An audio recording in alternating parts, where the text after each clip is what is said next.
Hi. Yeah, as I was saying, it could be the most boring talk I've ever done here, because editors are just tools, right? And it's very, yeah, secondary in our profession. But I'm pleased to say that so many of you have turned out here, so thank you for that. I hope I can say something that you will appreciate. Why do I do this talk? I have a colleague who was very enthusiastic about Z, and he told me to try it. And I did, and I was enthusiastic as well. I've only been using it for a month now, so I haven't used all the features, I think. I know. But I was, yeah, it was pretty good, so I decided to share this with you.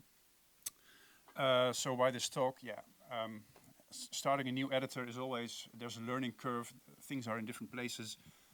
So what I hope to be able to convey to you is it for me? So I will give hopefully arguments for every the pros and cons, and you can decide if it's good for you or not. I will just go by my slides here. Yeah, last year I gave a talk here, and we did a very short poll, totally unrepresentative, about which editor everyone was using. So I'll just share that quickly here. The big one was PyCharm, and it was tied very closely with Visual Studio Code. Or have I got them reversed? Yeah, Visual Studio Code was first, PyCharm was second.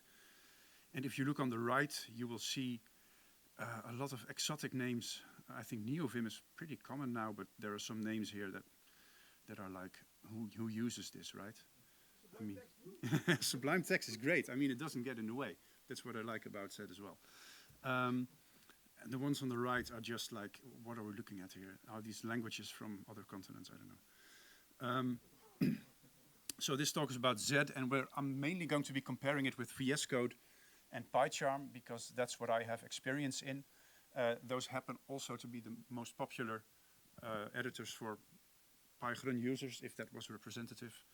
So we'll see. About me, yeah, I just got introduced very nicely. Mainly what I write is Python, HTML, Markdown, YAML, and plain text. So these chord sheets are for the accordion, of course. I have used PyCharm, Sublime Text, Emacs, Vim, Visual Studio Code, Wing IDE. Any Wing IDE users in here? No? Oh. Notepad, TextMate, all the simple stuff. I also have to write some JavaScript, unfortunately, sometimes. Not talking about that too much. So first, let's dive in, right? We just install Z, and this is what we get. See, are you? So what we see here is you can customize it a little bit. You can use a base key map from your editor of preference, which makes it very easy. You can use Vim mode, which is very handy for some people. This is something I noticed. You can sign in here. I'll get to that later. Why do I have to sign into my editor? But that's the main thing. I didn't know what it was for. And next, you can configure basically everything. One important thing to note is, like most editors or IDEs, there's a restricted mode, which is the wall I ran into next. Because I was using it and I thought, why are my Django imports not, why can't I go to the definition? Like PyCharm can almost immediately. Well, fine, turns out I had to configure something, which was not so super easy to do at first, but well. Another thing I noticed, there was no search and replace in all of the project. And then I thought, this is stupid. What a stupid editor. And then I thought, oh, maybe I should check for something like refactor or something. And it turns out, yes, there is refactor and rename symbol, which does the same. So the problem existed between the keyboard and the chair, obviously. So what do we do? If all else fails, we read the manual. And the manual is actually pretty good. This one gives you everything. The main one is Control-Shift-P. If you are ever stuck, you can just use that and you get all the commands. They're very helpful. And there's helpful migration guides. So when you're coming from PyCharm, there's this complete guide of what things are different. And it's also very well written, and it's kind of also answered all my questions. So it made the transition pretty easy. this is the most important thing, I think. The most difficult thing to learn for me was that in order to get code completion and everything, you have to pick a language server. And this is also the great thing about Z, is that it allows you to configure different language servers. Visual Studio Code users may know this feature already.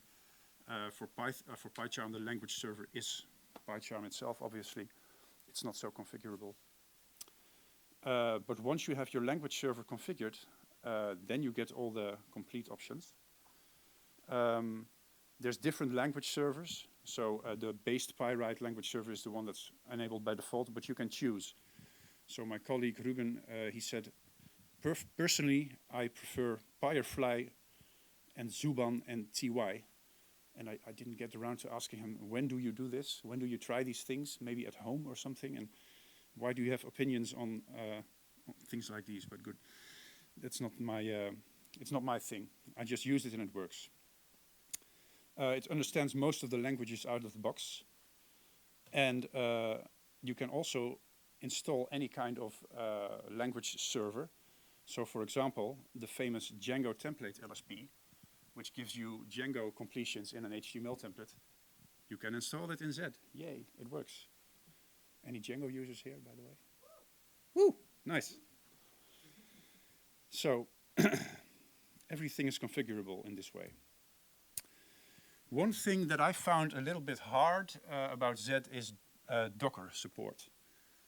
Because when you have Docker where your Python code runs, you want basically your editor to use the Python interpreter from that Docker instance. And PyCharm has something for that. You can just tell it to use this Docker container and this Python version. And Z does not have this at the moment. So this was for me a little bit of a drawback. There are ways around it. You can create a virtual env, install the same dependencies as the ones that are in your Docker container, but then that sucks because basically you use Docker, so you don't have to install these dependencies in your system, because these dependencies sometimes require, I don't know, development libraries that you don't have. There's a ticket for this. I'm not sure what the status is at this moment, but there's lots of tickets also. People are filing tickets for Z at a rate of approximately 1 an hour on GitHub. So I wish the people of Z all the best luck in fixing all these things. So basically this is something that I was kind of missing. Before I go into the stupid details about Z, what it does not do. The main thing about Z is its speed. I think this was also the spoiler in the talk summary. I don't think you can comprehend how fast it feels unless you've used it.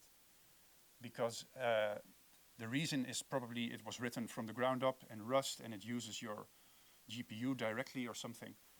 Difficult stuff. The only thing I notice is when I start up PyCharm, sometimes I can just go and get a coffee. VSCode, more or less the same. It's just slow starting up new projects or switching tabs. With Z, you can just scroll to a 50,000 line file like instantly. You can change tabs at 100 frames per second if you want.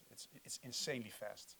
And that's very nice because it doesn't get in the way. You can just open a file, do anything you like, and it responds immediately. For me, this is the main thing I like about Z. I didn't put it in a separate slide because it's the main feature of Z and it's really good. So I would recommend you to try it just for this reason alone. All the other features, you can just use them or not use them. It's good in itself. So we have editor config. Does anyone use editor config? Oh, that's a little bit. Okay, cool. It's like a setup where you can say in your project, like I want the editor to behave in this way. And many editors support it. Z supports it via a plugin. Just like VSCode, by the way. So some random features. Yeah, the reformat on save is pretty fast also. Works in all languages. Plugins for languages install very quickly, just like other editors. It's very good. There's built-in Git support. One nitpick here, is there anyone working for Z here in the room? I would not expect these, do we have a pointer here? No, we don't. Oh yeah, we do. I would expect this line to change color here, because now it looks like this is some kind of ongoing branch, but it's not. It's just being, like the blue thing is the main branch here. But that's just, I don't think you should do these things in your editor anyway. You should just use git on the shell and use the git lga command or alias, which does basically the same thing, but better. This is not about Z, this is about, I think, any editor. I don't use the git features in it, but I just thought it would be nice to mention it in order to be able to nag Z people about it. Rainbow brackets, yay. So what you see here is this one opens blue bracket and then the next bracket is orange. Great, great. It looks especially impressive if you have big JSON files. Yeah, so you can preview Markdown as in any editor. I was working with Z for like a couple of weeks and then I noticed, hey, do we have this feature? Yeah, we do have it. It's tucked away on the upper right a little bit. So basically this is the one. You have to search for it a little bit. The UI is pretty clean otherwise.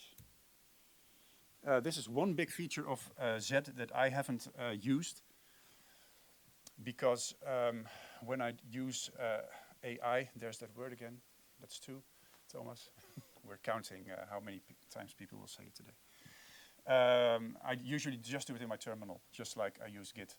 So I don't really interact via the editor with AI. But I understand that this is something people really like about Z because you can configure different AIs, use them at the same time, use them in different tabs. So if you have one kind of job, you can use this model, and if you have another kind of job, you can use that model. And it's all there from your editor. So for some people, that's pretty handy. Parallel agents, that's the thing I was just talking about. You can just use whatever you, the best tool for the job at the time. So the question is, you can just install Z for free and use basically all of the goodness, a lot of the goodness. So who's paying? And the answer is, of course, you, because you can just get a subscription, which gives you access also to Z's own LLM, I think. And then there's investors, and I'm not sure where this is going. But hey, we're not sure where UV is going either, right? So we can just use the tool and then abandon ship when it fails. So, yeah.